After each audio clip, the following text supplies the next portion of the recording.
Break के बाद एक बार फिर स्वागत है आप सभी का इनसाइड झारखंड न्यूज के इस बुलेटिन में। चले जानते हैं खबरों के बारे में। मादक पदार्थों पर रोक लगाने को लेकर गुरुवार को रांची के मोराबादी स्थित आर्यभट्ट सभागार में जिला स्तरीय कार्यशाला का आयोजन किया गया। कार्यशाला के दौरान एसपी एनसीबी सारिक उमर की ओर से विभिन्न प्रकार के मादक पदार्थों और उनके प्रभाव के बारे में पीपीटी के माध्यम से जानकारी दी गई। उपस्थित लोगों विशेषकर छात्रों को मादक पदार्थों की पहचान, सेवन से होने वाले प्रभाव और बचाव के बारे में विस्तार से बताया गया। नशे के सेवन से किस तरह युवा पीढ़ी और समाज प्रभावित हो रहे हैं, इससे संबंधित एनसीबी का वीडियो भी सभी को दिखाया गया। कार्यशाला को संबोधित करते हुए एसएसपी चंदन कुमार सिन्हा ने कहा कि नशे के खिलाफ जन जागरण की आवश्यकता है। माता पिता सहित अन्य अभिभावक बच्चों के क्रियाकलापों पर नजर रखें, उनसे बातचीत करें, साथ में लंच या डिनर करें। बच्चों की आंखों, चलने और बोलने के तरीके से पहचानें कहीं वो नशा तो नहीं कर रहा। इस कार्यशाला में एसएसपी, डीडीसी, एसटीओ, कोतवाली डीएसपी से नशा मुक्ति अभियान के नोडल पदाधिकारी, सिविल सर्जन, न्यूरो फिजिशियन, गैर सरकारी संस्थाओं के प्रतिनिधि, शिक्षक व विद्यार्थियों समेत अन्य कई लोग मौजूद थे।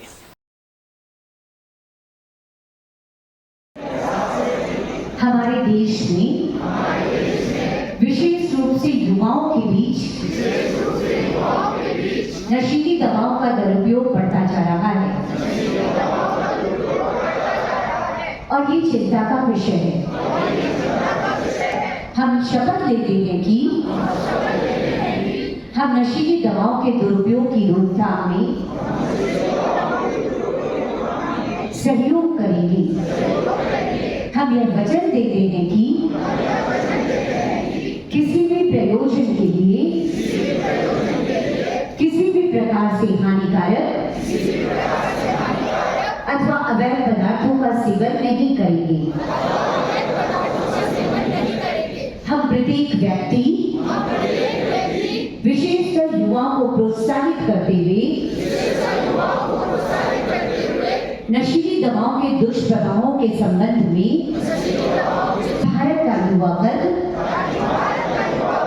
नशा मुक्त जीवन यापन कर सके और वे समाज के रचनात्मक एवं महत्वपूर्ण सदस्य बन सके। आज हम प्रतिज्ञा करते हैं कि नशे से दूर रहेंगे और स्वस्थ जीवन यापन करेंगे। जय हिंद, जय झारखंड, जय ड्रग की बिक्री हो रही है या आम जनता का बड़ा अच्छा रिस्पॉन्स मिल रहा है। उसके खाते सब बताएंगे। पुलिस ऑफिसर स्पेशलाइज एजेंसी है इस काम करने के लिए, लेकिन आम जनता की भागीदारी और आम जनता की जागरूकता ताकि वो अपने घर परिवार से बचाव या मोबाइल पे बहुत सारे बताना आवश्यक है। आज स्टूडेंट्स आए हैं, बहुत सारे समाज के ऐसे लोग आए हैं, सामान्यतः पुलिस में बैठे उन्हें बताया गया कि ड्रग्स कितने हो सकता है और उसके क्या क्या दुष्प्रभाव है और इससे निपटने के लिए आपके पास क्या क्या सुविधाएं और व्यवस्थाएं हैं वो सब बताया गया। और उन्हें रिक्वेस्ट किया गया पेरेंट्स रांची पुलिस के द्वारा कि आप जो है जरूर अपने बच्चे के साथ, अपने लड़कों के साथ समय दें, जरूर कम से कम खाने के वक्त टेबल पर जरूर मिलें। बच्चे में अगर थोड़ा भी आप बच्चे का अगर आप कोई भी ड्रग एडिक्ट आप देखेंगे तो आप उसकी आंखें बता देंगे ये कोई लोग नशा की जगह भी है। तो अगर गार्जियन ध्यान से उनकी आंखों को देखेंगे तो समझ में आ जाएगा कि बच्चा जो है किसी न किसी प्रभाव में है और वह उसके अलर्ट होने का समय है। इससे बहुत देर हो जाए पेरेंट्स को जागने की जरूरत है और इसमें पेरेंट्स से रिक्वेस्ट किया गया, बताया गया कि क्या क्या ऑब्जर्व करना है। मेरा विश्वास है कि इस वर्कशॉप से बहुत सारे फायदे। और राजधानी रांची के निजी होटल के सभागार में एनर्जी ट्रांजिशन में झारखंड के क्रिटिकल मिनरल्स की भूमिका पर कॉन्फ्रेंस रिपोर्ट रिलीज कार्यक्रम का आयोजन किया गया। Centre for environment and energy development यानी सीड और सस्टेनेबल जस्ट ट्रांजिशन के संयुक्त तत्वाधान में उक्त कार्यक्रम आयोजित किया गया था। रिपोर्ट में डीकार्बोनाइजेशन और क्लीन एनर्जी ट्रांजिशन को गति देने के लिए झारखंड के क्रिटिकल मिनरल्स के महत्व पर प्रकाश डाला गया। ये रिपोर्ट देश में किसी राज्य में क्रिटिकल मिनरल्स की संभावना पर केंद्रित बेहद महत्वपूर्ण शोध अधिनियम में से एक है। इस कार्यक्रम में राज्य वित्त आयोग के अध्यक्ष से सेवानिवृत्त IAS AP सिंह, योजना और विकास विभाग के सचिव मस्त राम मीणा खान और भूतत्व विभाग के निदेशक शशि रंजन और उद्योग विभाग के निदेशक सुशांत गौरव की गरिमामयी उपस्थिति के साथ सार्वजनिक क्षेत्र के उपक्रमों, थिंक टैंक और नागरिक समाज संगठनों के प्रतिनिधियों की भागीदारी रही।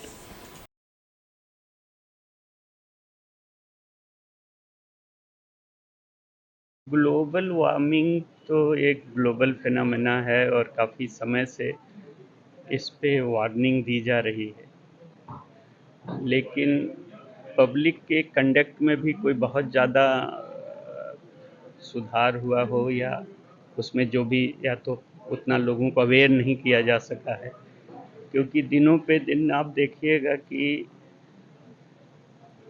PCC की संख्या बढ़ती जा रही है। तो जो पानी का सीपेज होता था वो होना बंद हो गया।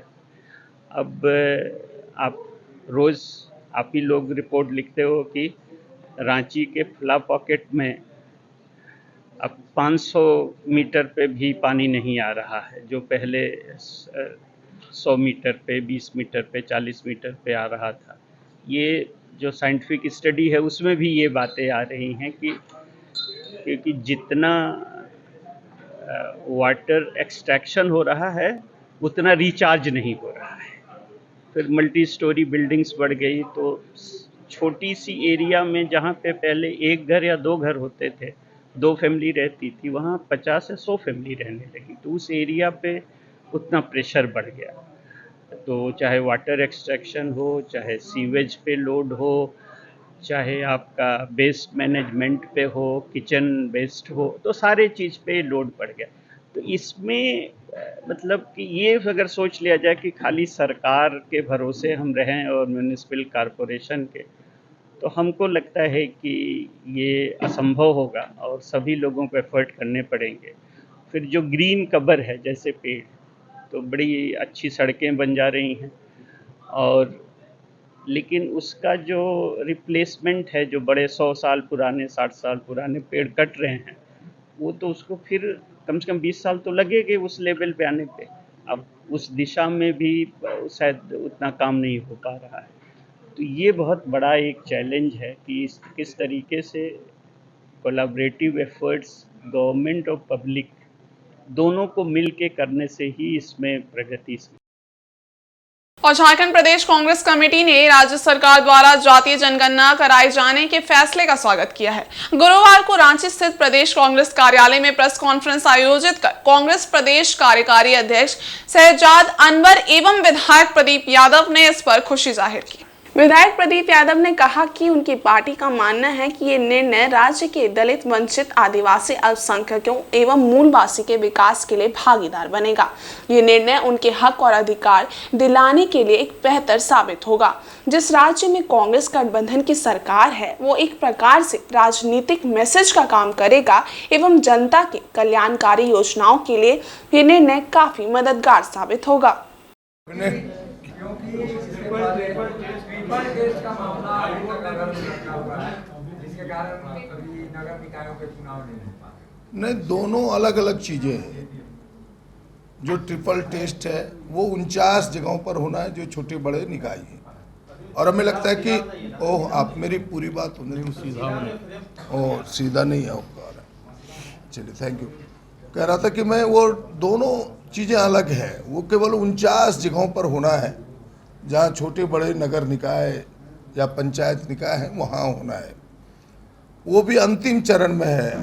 आज मैं मिला था, मुख्यमंत्री से बधाई देने गया था मैं, और आपके पिछड़ा आयोग के चेयरमैन जिनकी जिम्मेवारी है ट्रिपल टेस्ट की, जो आप बात उठा रहे थे, वो भी साथ ही थे। और हमें लगता है कि वो अंतिम चरण में है। जल्दी ही ट्रिपल टेस्ट का सारा चीज़ सामने आएगा। उस पर भी सरकार गंभीर है। हमें लगता है कि जल्द वो सामने आएगा। और यह जो विषय एक मैंने पहले ही एक शब्द में कहा कि जनगणना राज्य सरकार के हिस्से का चीज नहीं है। जनगणना भारत सरकार के हिस्से का चीज होता है। विशेष परिस्थिति में जब राज्य को जरूरत है जाति जनगणना की, तो भाई किससे कराए, इसलिए सरकार ने इस डिसीजन को अपने जिम्मा लेते हुए कार्मिक प्रशासनिक को जिम्मेवारी दी है कि हम उनके माध्यम से यह निर्णय कराएंगे जाति जनगणना, और हमें लगता है कि जल्दी ही आपको धरातल पर देखने को मिलेगा। वहीं कांग्रेस कार्यकारी अध्यक्ष ने इस निर्णय पर सरकार का आभार जताया है। कहा है कि भारतीय जनता पार्टी जातीय जनगणना के पक्षधर नहीं है। भारतीय जनता पार्टी अगर वास्तव में चाहती है कि समाज के सभी वर्ग के लोगों को उनकी आबादी के हिसाब से भागीदारी हो, तो राष्ट्रीय पैमाने पर प्रधानमंत्री को इनिशिएटिव लेना चाहिए। दृढ़ता के साथ आपने निर्णय लिया, और साथ ही साथ इस बात का भी उल्लेख करना चाहेंगे जो जरूरी है कि कई बार झारखंड प्रदेश कांग्रेस कमेटी के प्रभारी आदरणीय गुलाम अहमद मीर साहब और हमारे प्रदेश अध्यक्ष राजेश ठाकुर जी, अभी भी उनका पिछला जो दौरा हुआ प्रभारी महोदय का, और तो उसमें दोनों जाकर के माननीय मुख्यमंत्री से मिलकर के उन्होंने अनुरोध किया, और इस तरह का ऐतिहासिक जो निर्णय लिया गया है, सरकार की दृढ़ता और निर्णय लेने की क्षमता को प्रदर्शित किया गया है। कई बार ऐसा होता है कि जब नेतृत्व में कुछ परिवर्तन होता है तो एक पैरालिसिस जैसा माहौल हो जाता है निर्णय लेने में, लेकिन ये अपने आप में राज्यवासियों के लिए बहुत ही सुखद संकेत है कि आप देख रहे होंगे कि जैसे ही कोड ऑफ कंडक्ट खत्म हुआ है, उसके बाद में सरकार लगातार बड़े निर्णय ले रही है। उसमें से एक ऐतिहासिक निर्णय लिया गया है। इसमें अपने संगठन की तरफ से, क्योंकि मैं संगठन का प्रतिनिधित्व यहाँ पर कर रहा हूँ, मैं माननीय मुख्यमंत्री महोदय के साथ साथ अपने दल के हमारे जो प्रभारी गुलाम अहमद मीर साहब, प्रदेश अध्यक्ष महोदय, और जिनकी प्रेरणा से जो लगातार पार्लियामेंट के अंदर और पार्लियामेंट के बाहर अगर जातीय जनगणना को आज देश के अंदर में बहस का मुद्दा बनाया गया है, तो उसमें से यह कतई इनकार नहीं किया जा सकता कि इसमें राहुल गांधी जी की सबसे बड़ी भूमिका रही है। और झारखंड मुक्ति मोर्चा के केंद्रीय प्रवक्ता सुप्रियो भट्टाचार्य ने राज्य सरकार द्वारा जाति जनगणना के विषय पर लिए गए निर्णय को ऐतिहासिक करार दिया है। इसके साथ ही जनजातीय भाषा एवं साहित्य अकादमी की स्थापना के निर्णय का स्वागत किया है। राजधानी रांची के झारखंड मुक्ति मोर्चा पार्टी कैंप कार्यालय में एक प्रेस वार्ता को संबोधित करते हुए झारखंड मुक्ति मोर्चा केंद्रीय प्रवक्ता ने कहा कि अब वर्तमान केंद्र सरकार की नाकामियां सामने आ रही हैं। नीट की परीक्षा को लेकर सुप्रीम कोर्ट भी चिंतित है। रोजगार और शिक्षा के क्षेत्र में भ्रष्टाचार हुआ है, इसके बावजूद प्रधानमंत्री चुप हैं। इसकी जांच सीबीआई से कराई जानी चाहिए। निश्चित तौर पर देखिए, यहाँ पर भी जिस प्रकार का ये कोटा कोटा कोटा करके सब लिख रहा है, और जब तफ्तीश में उस संस्थानों के भी नाम आ रहे हैं, तो यहां पर भी जांच होनी चाहिए, यही हमने कहा है। और मैं राज्य सरकार से यह भी मांग करूंगा, अपने सरकार से, कि राज्य की जितनी कोचिंग संस्थाएं सबका ऑडिट करवाए, सबकी जांच करवाए, क्योंकि मोटे मोटे पैसे लेकर ये भी कोटा से संबंधित लोग हैं, या लोगों के भविष्य के साथ, छात्रों के भविष्य के साथ, उनके अभिभावकों के सपनों के साथ खिलवाड़ करने का काम कर रहे हैं।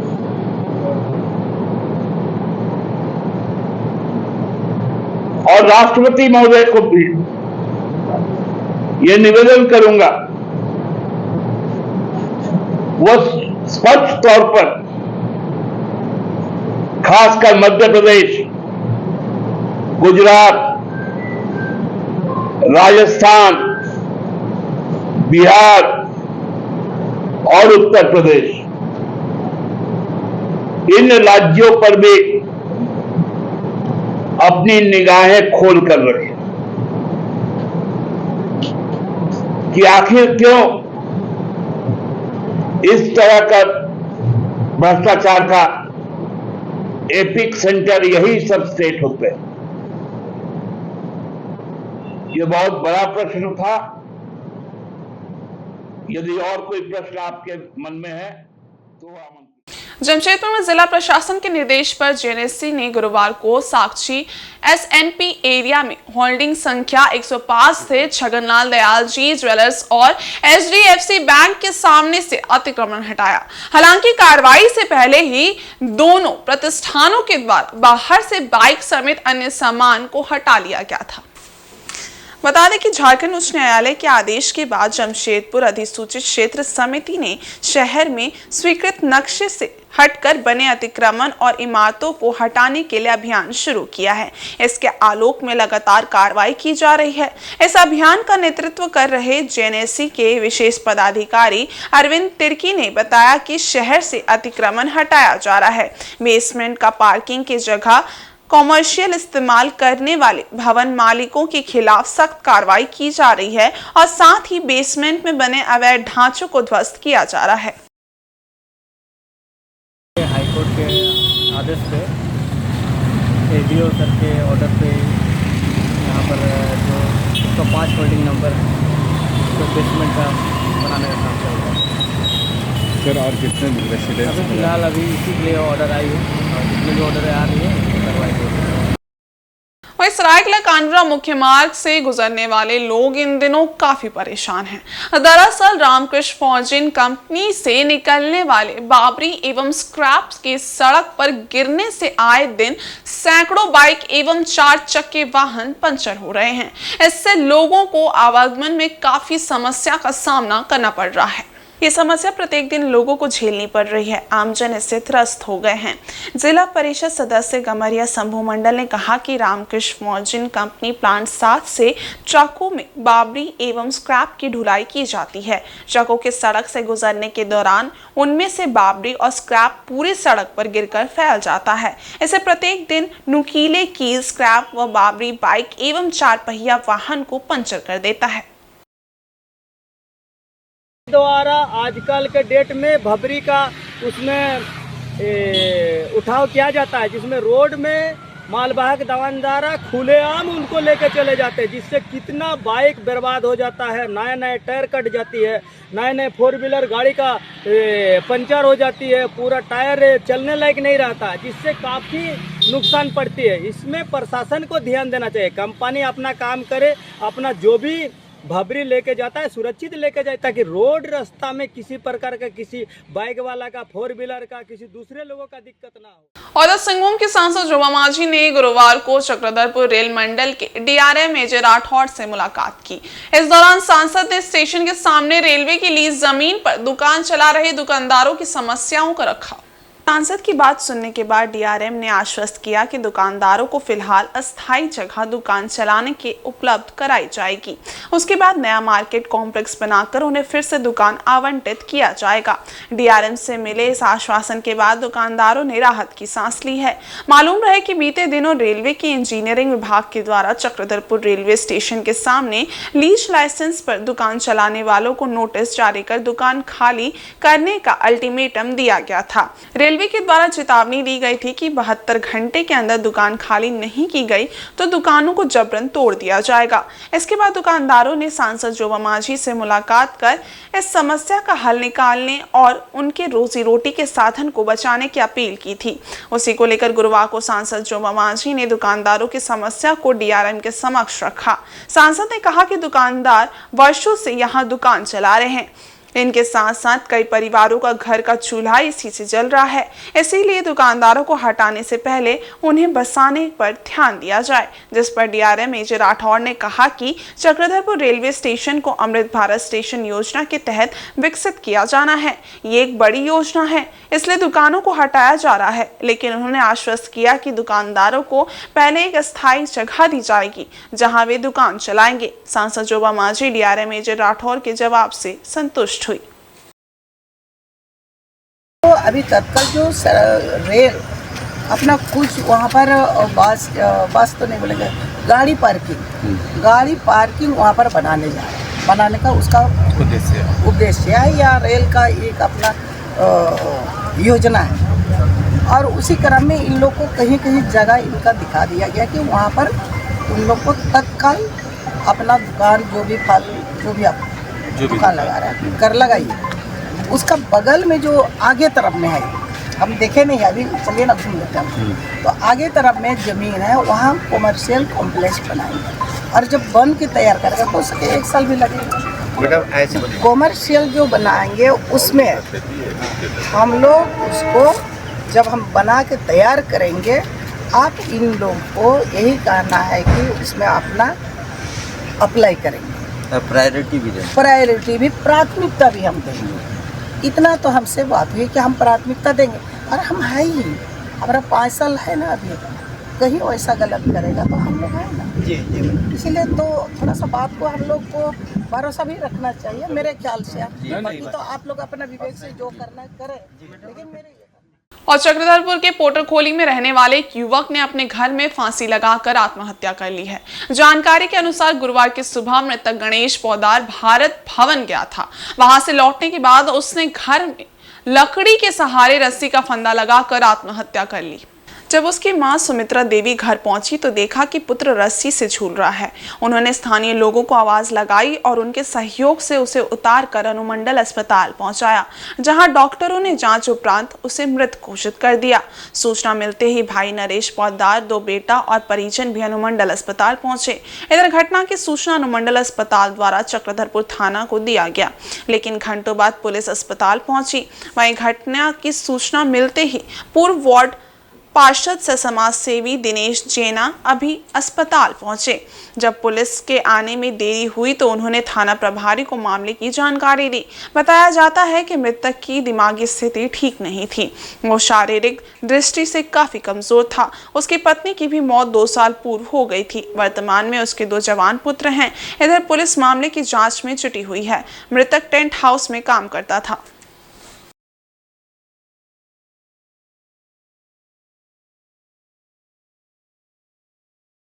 और जमशेदपुर के सोनारी थाना क्षेत्र के कुम्हारपाड़ा के रहने वाले 33 वर्षीय अजय कुमार ने बुधवार रात घर में फांसी लगाकर आत्महत्या कर ली। घटना के बाद परिजनों ने उसे फंदे से उतारकर टीएमएच अस्पताल पहुंचाया, जहां डॉक्टरों ने उसे मृत घोषित कर दिया। बताया जा रहा है कि मृतक अजय कुमार नशा का आदी था। उसके बड़े भाई ने बताया कि वह गैस सप्लाई का काम करता था। कुछ दिन से वह घर पे बैठा था। बीती रात छत पर वह सोने की बात कहकर गया था। उसकी मां जब पानी देने के लिए गई तो देखा कि बेल्ट के सहारे वह रॉड से लटका है। अजय की शादी नहीं हुई थी। परिजनों ने घटना की सूचना पुलिस को दी, जिसके बाद पुलिस मौके पर पहुंची और शव का पोस्टमार्टम कराकर गुरुवार को परिजनों को सौंप दिया। हाँ। अज्जू, उनका ऐसे नाम अजय कुमार। कहाँ रहते हैं? सोनारी कुमार पड़ा। कितना उम्र होगा उनका? 33 साल। क्या करते थे? काम करते थे क्या गैस में। अब कुछ दिन से काम अभी तो जैसा गर्मी पड़ा तो काम नहीं कर रहा था, दारू खाली पीता था सुबह शाम, काम सब नहीं कर रहा था। कब सुसाइड किए ये कल रात का वही आपको 9:45 बजे के लगभग में। उसके बाद हमेशा गर्मी के तो इतना ज़्यादा गर्मी तो छत के ऊपर ही सोता था कई दिन से, 1-2 महीना से छत के ऊपर ही सोता था फैमिली से ऊपर। तो उस दिन खाना भी खाने बोला, खाना भी नहीं खाया। वो बोला कि मम्मी जा रहे छत में सोने के लिए। वो ऊपर गया छत में सोने के लिए, तो 10 मिनट के बाद उसकी मम्मी जब पानी उन्हीं पहुँचाने के लिए गया कि पीने वाला को तो रात में पानी पिया था, तो मम्मी जब पानी देने गया तो पता चल रहा कि ऐसा हो गया। तो माँ चिल्लाया तो पता चला घर में सभी लोगों को। क्या मतलब सीढ़ी के जो रूम होता है, सीढ़ी की जो ऊँची छज्जा पे, क्या चीज़ जो पाइप में ये बांस का, क्या चीज़ से लगाया है? वो बेल्ट से लगाया है। बेल्ट से? उसी का बेल्ट था।